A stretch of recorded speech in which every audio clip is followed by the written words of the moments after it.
Here we are, guys. Here we are. Note the shaking camera. That was an intended effect. Something I picked up after reading a magazine article on Martin Scorsese, which is a complete lie. You know how it is. Um, yes, guys. Belfast boxing and blues. I'm not sure that the whole city of Belfast sort of condoned me opening a channel, just using the whole Belfast identity and name, especially considering that I'm a blow-in. So it's a bit audacious, you know what I mean? But I feel like I've paid my dues. You know what I mean? Blow-in or not, it's good to have some extra perspective, isn't it? You know, so you want a little bit of different areas and bits and pieces, don't you? In order so that you can dial in whatever's called for at the specific time. And yeah, funny. I was just thinking about some old boxers and how that a lot of this sort of the real boxing scribes are the very sort of OG trainers, and some of them maybe not even old enough to be considered an OG, but guys that are very well respected for their wisdom and stuff.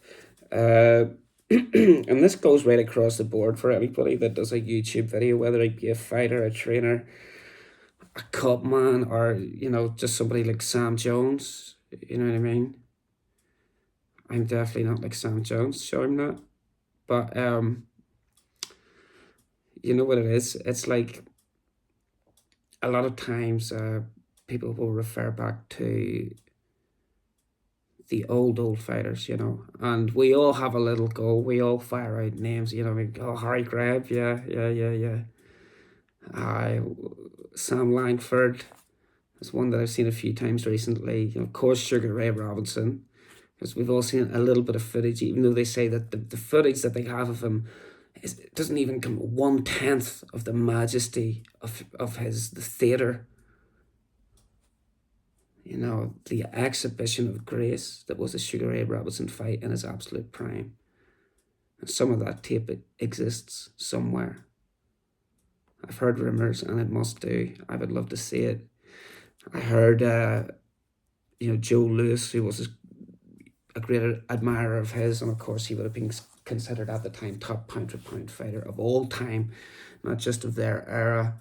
And I think Joe Louis was maybe just a decade before, really. I'm sure there was some overlap.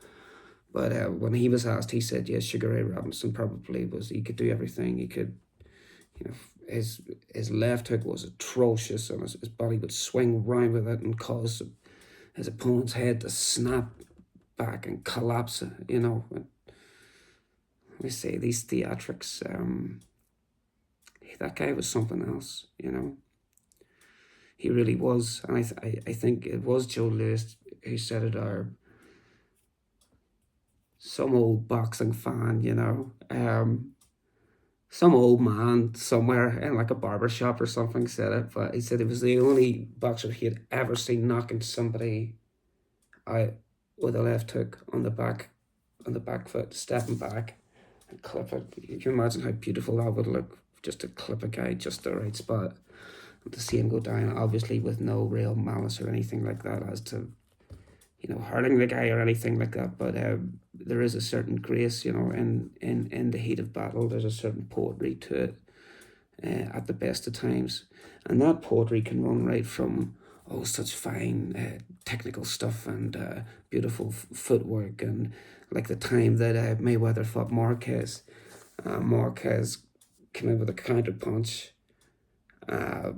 Mayweather ducked it and come around and pulled the 180, and Marquez had done a similar thing, and it was just ridiculous.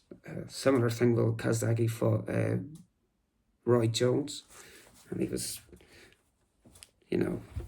all of that kind of silly stuff, which you can let the likes of Roy Jones and Calzaghe and your Sugar Ray Robinsons away with, because the rest of the time they're delivering on all fronts, so it's like, yeah, you can do a bit of that, plus you make it look great, you know what I mean?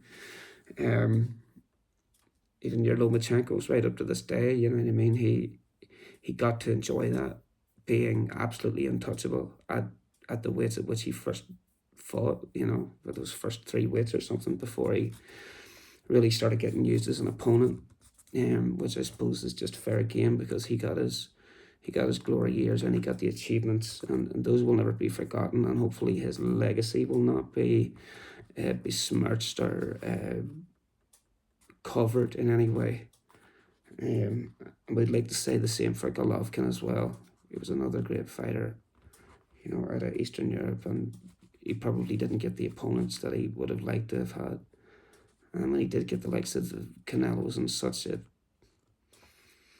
he was aging, and yeah, so it's a crazy thing. And again, we talk about audacity. Sometimes we get into a conversation with someone and we start firing out these names. We have no idea. I haven't watched Jack Dempsey fight once, I might have read in an old book about 10 years ago by Thomas Hauser, probably, about, when he fought, was it Harry Greb? Who was the other, the Irish guy? I think he might have been he was into poetry and stuff, he was like a real gentleman, and then he got in the ring. They had the long count and all that. We can all reel off those stories, but it's like these days there's video evidence of everybody that has ever fought, and probably most people's whole careers, even lower tier fighters, there'll be some kind of evidence of it. So, next century, 100 years from now, our great grandkids will just be like, oh, this is my great granddad, I'll get it up, and there it'll be in like Blu-ray, Super HD. It's that whole mystery and intrigue, that we can investigate these annals of history and, patriarchy, I suppose, in a way, and all of that good stuff, just glory, just being a man, it's great stuff, man. It's great stuff, and it's something I'd like to get into more. When I spoke about some of the younger trainers that would be considered OG but don't exactly have the years behind them, probably the one that most of you, the many thousands of hardcores that are interested in all of this stuff, Stephen Edwards, the bread man, so boxing scene, I think, is pretty much across the board. Everybody agrees it's kind of the handiest boxing website. There are some other decent ones, but boxing scene, everything's there. You can just go down and there's all the articles. It'll keep you up to date. If you're some young casual and you're really fascinated by boxing and you are reading these books and things like that, and you're at that stage, probably you'll try to keep up with every single tier of fighter, every single weight. And some country so distinct from your own, you'll be, but that's if you've got that kind of fire, because you probably see when you watch these interviews, either with a fighter, you see a light in their eyes, or you hear a wisdom from their tongue. It could be a coach, it could be an old man that once coached. I heard an interesting thing. Anybody that's followed me for a little bit and actually watches these, which, actually, like I already mentioned, numbers in the tens of thousands probably. I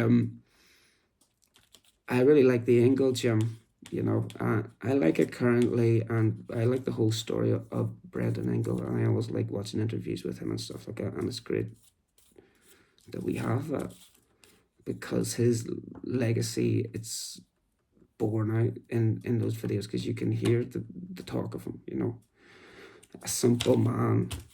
I don't mean stupid at all, come from Dublin, come from Ireland, come to live in England, and he went to learn all of the things, the certain opportunities educationally and in terms of moving up in society and becoming part of a community that were not afforded him, either because of his age or, his trade as he boxed. And I don't think he was particularly, victorious on many occasions. He was maybe brought in as an opponent and got a few pound here and a few pound there. But he started training fighters, and he realised that he could talk to people and that he had something special there. But having watched I wouldn't say all of the documentaries and interviews, because there's loads with the Harold Graham stuff and all of that.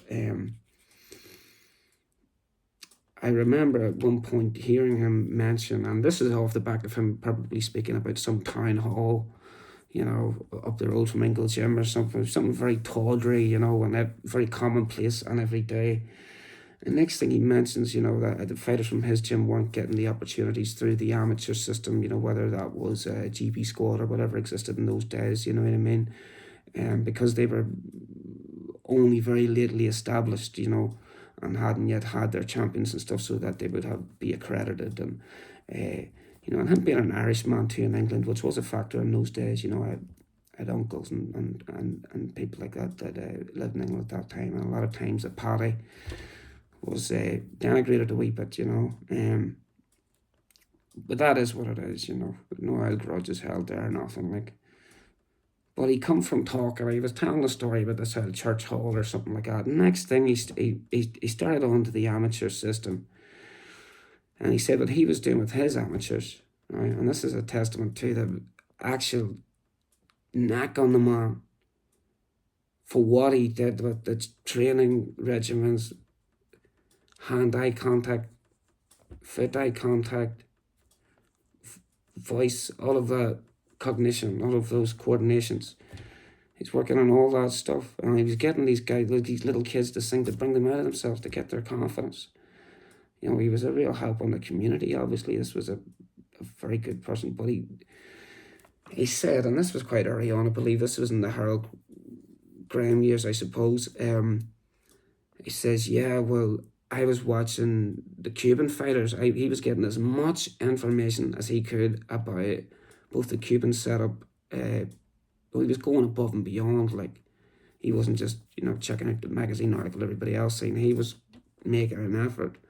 This is how much he cared about trying to really improve and grow and go somewhere, both the Cuban and the Russian.